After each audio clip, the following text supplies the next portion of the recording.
Okay, so here we are again, and we're going to be doing the Happiness Tiki statue's portrait on shape-shifting fox's wheat bill. And here's an important step I forgot to do before I started.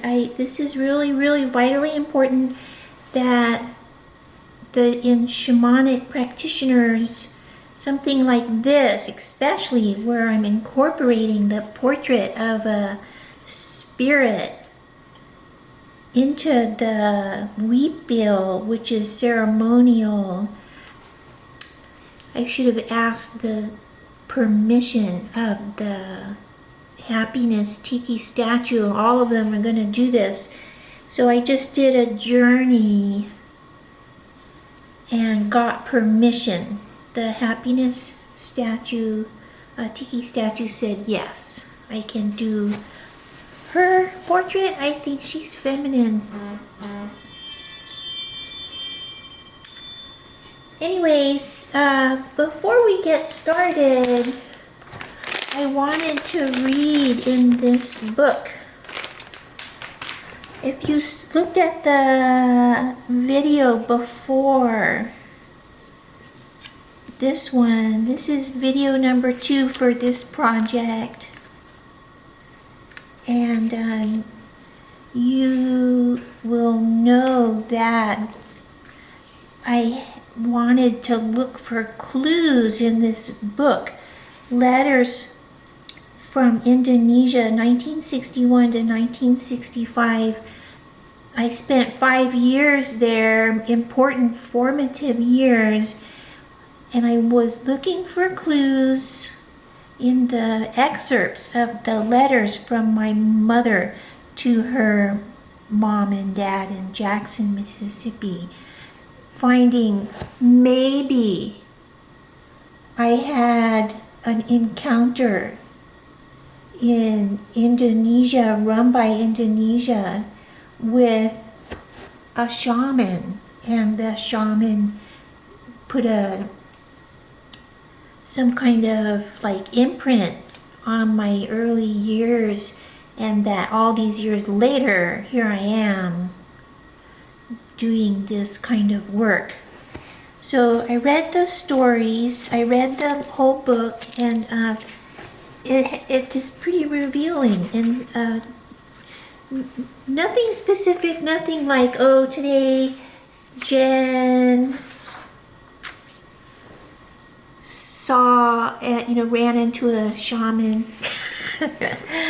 Nothing like that. But so the way my mom divided up the book, I have 2 sisters, and Joe's the oldest, then there's Beck, and then there's me. So we can read the book a little by little, and you can get a sense for how we were, and living there, the Westerners, Americans in Indonesia. My dad worked for Chevron,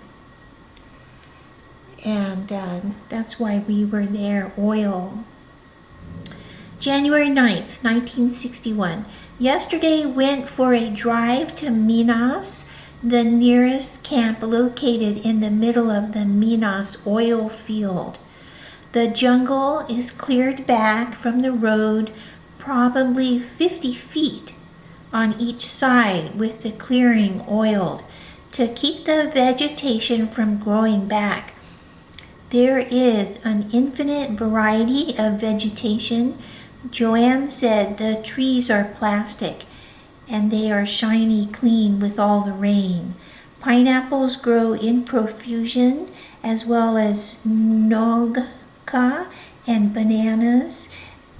These 3 fruits plus small animals must be the main food for the Sakais, the primitive group of people living in the area. Primarily woodcutters, their 10 by 10 pole and thatch houses are thrown up quickly along the road through the jungle. Most of these people are bachelors, but we are beginning to see families with children who Joe and Rebecca observed had no pants on. The children apparently play right around their houses. They certainly have little to play with, not even other children. What a contrast to ours. Joanne has gone through practically all of the toys I brought to last at least 4 months, as well as all the puzzles, even a very difficult one bought in Singapore. So let's get to the embroidery, and let's see here. I think I want to do this part. What is clear to me, so after I read that introduction of the description of the sockeyes, I went on YouTube and Googled sockeyes Indonesia. They and shaman sockeyes. So there was not that much information about the sockeyes, at least where I was looking, except that it is one of the tribes in Indonesia. But what happened was, looking at other videos, I ran across a documentary about another group of people, and of course I forgot to write it down. I meant to write it down. In Indonesia, so sounds like there are all these islands, and each island has their own tribes and customs. In Indonesia, it's all very widespread, but I have a really strong feeling that the documentary of the tribe on this other island, their story is identical to the sockeyes story that, in Rumbai, Indonesia. It sounds just the same. Everything, how they're woodcutters and how they live in a 10 by 10 house that is just thrown up easily, and they make it on the spot. Well, so when I finish this video, what I will do is put that link to the documentary of this other tribe, just if you're curious and want to see what happens to them and why I'm so sure this is karma. And another reason why I think in the course of the 5 years that I lived in Rumbai, I almost definitely came in contact with, they call them medicine men. Sorry. We would say a shaman. They have all of the same, do the same work as what we are learning through the Foundation for Shamanic Studies. Healings and talking to the spirits and being the leaders in their communities. So in this other tribe, the video starts off showing what it's like to live. They live very simply traditionally, for how many thousands of years, that's the way they were living. And the man who is the principal one and his wife, you know, that we go into their home, meet their kids. He's a medicine man. So we see that, okay, this tree is his tree, and people can take the coconuts all they want, but it's his tree, and if he wants to cut it down, he can cut it down.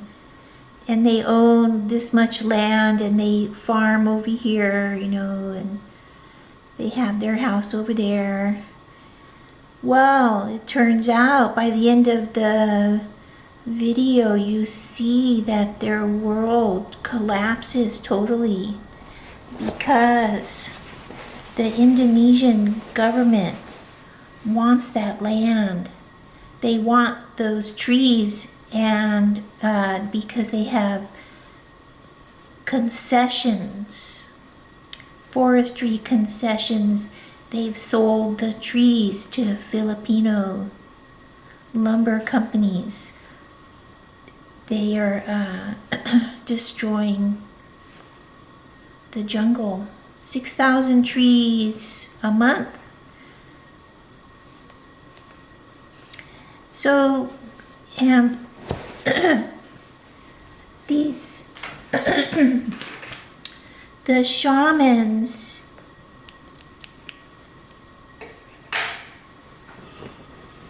or medicine men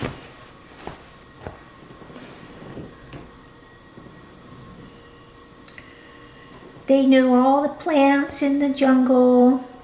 They know what, you know, what is for curing, and they know it. So, like, for example, if they had a case of 2 women went into the jungle on a day when they weren't supposed to, according to the medicine men.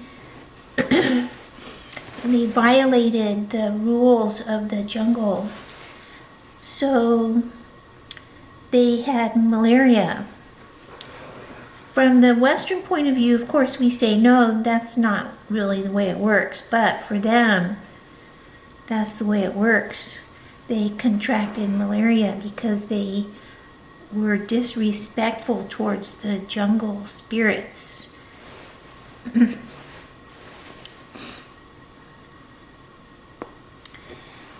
And the medicine men perform a ceremony on the 2 women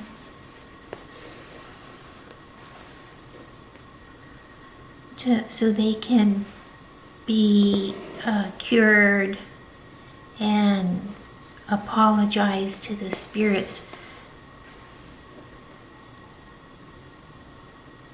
The medicine men in the ceremonies communicated with the souls of the people and the plants. You know, everybody in the jungle has a spirit for them. Everybody's has to be respected and get permission from them.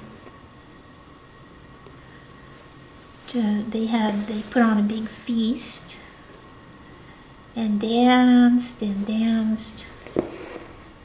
drumming and dancing to honor the life of a new baby girl in the community. So in contrast,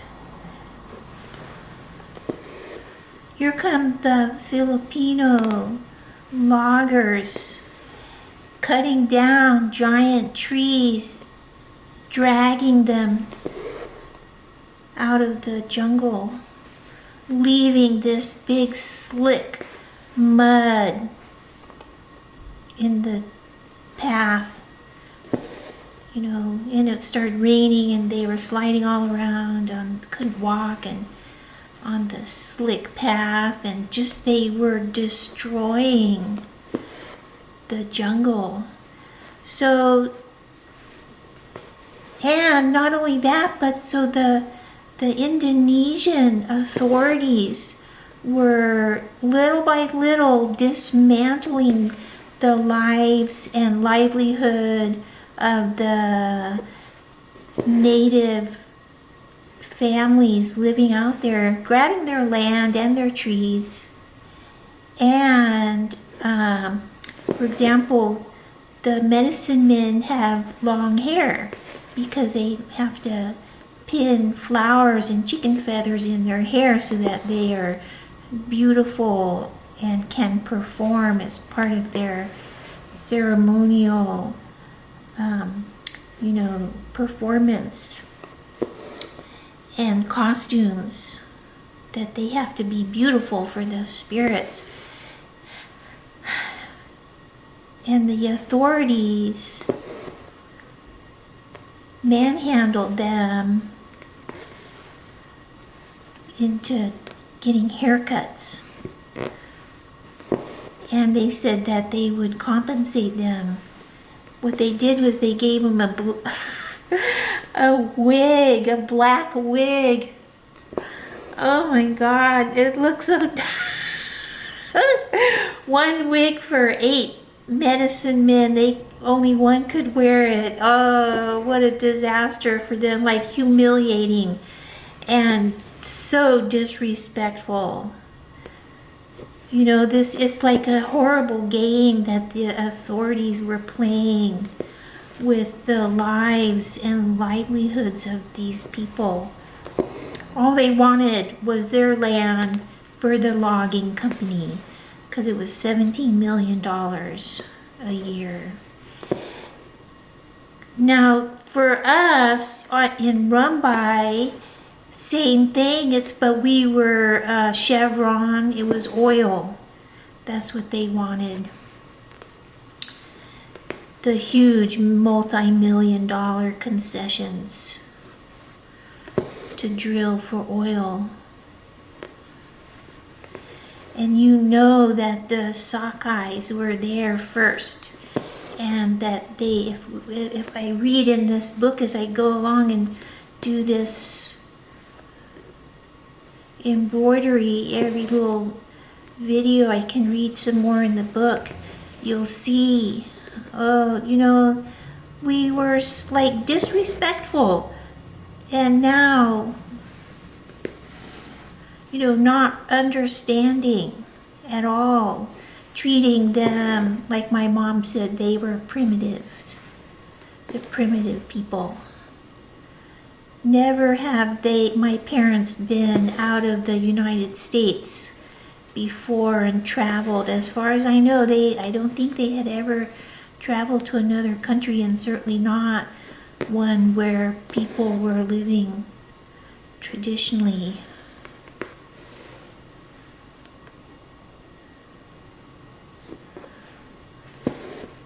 And the Sakais were still there when we were there, 1961 to 65, but also that their lives were being disrupted by the Westerners coming in and the government. That they cleared the road, they built roads and cut the jungle and put oil on the sides of the roads for 50 feet on each side to keep the jungle from growing back.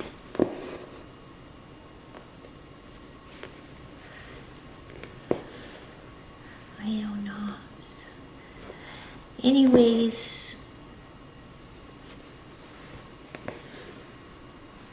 what I'm thinking, there's no mention in the book directly that we encountered, or I encountered,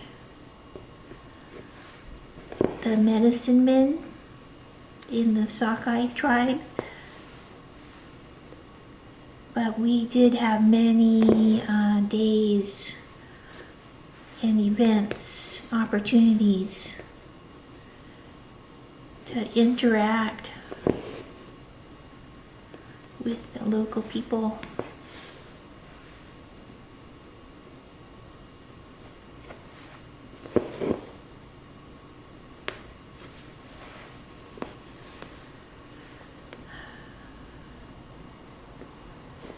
If ever there was a time in my life when I would come in contact with a shaman or a medicine man, that's when it could have happened. As far as I know, that's the only time I can think of. Unless later on I was in India. But my memory of that time period is pretty clear. I don't know, I can't say for sure, oh yeah, I had an encounter.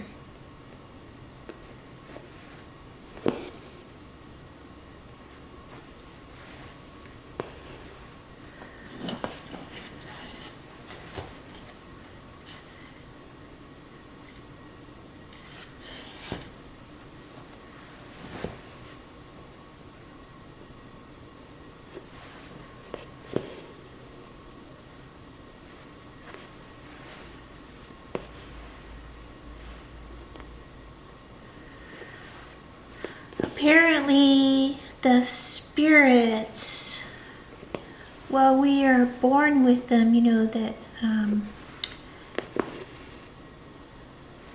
they are always with us, and they can maybe, they can cause, me to be born into a family, and the parents of that family get it into their heads that they want to move from New Orleans and go to Indonesia. And, everybody's thinking, why? What? But maybe that there's, for the bigger picture. So that not just me, my two sisters, they also encountered the Indonesian culture and the people.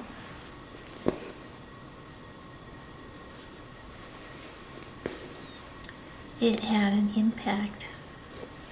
Like putting a handprint on a person's life. Like maybe those years, if we did a palm reading, maybe the years spent there are imprinted on our hands.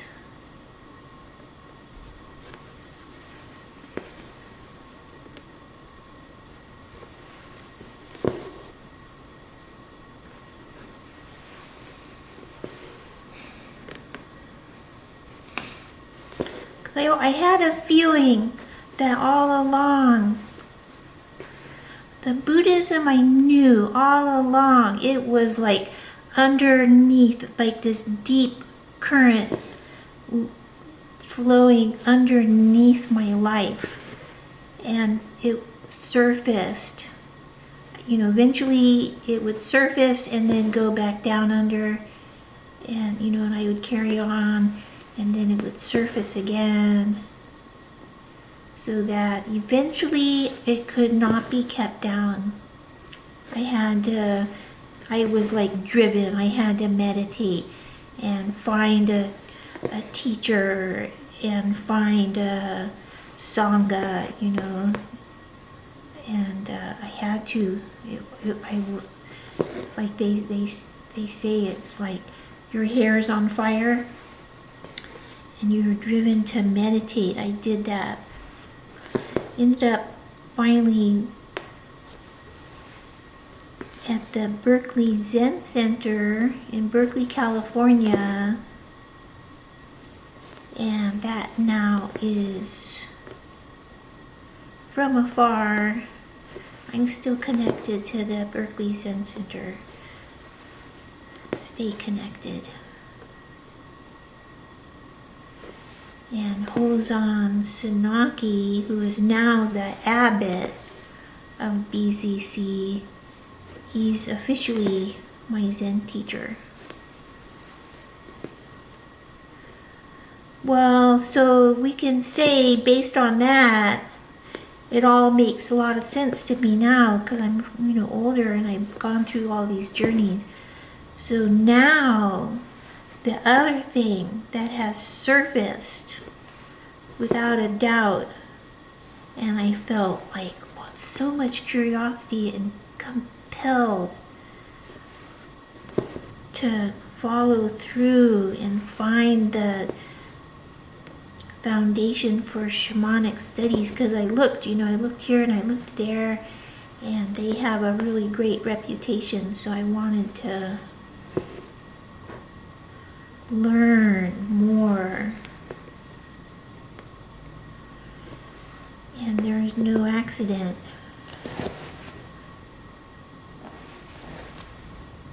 It's all, like as they say, it's all in the cards.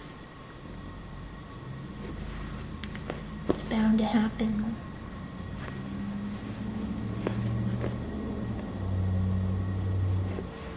Fate. That's what it is.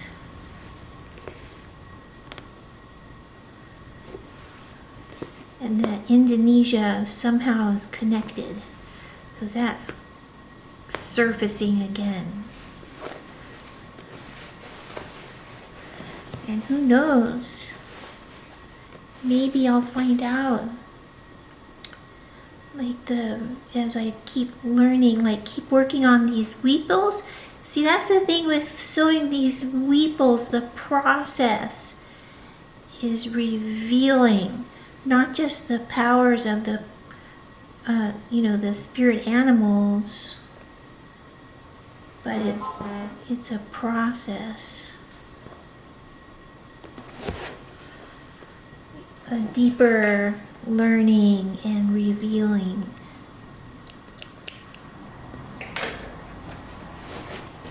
Kind of deal. Okay, we'll stop there.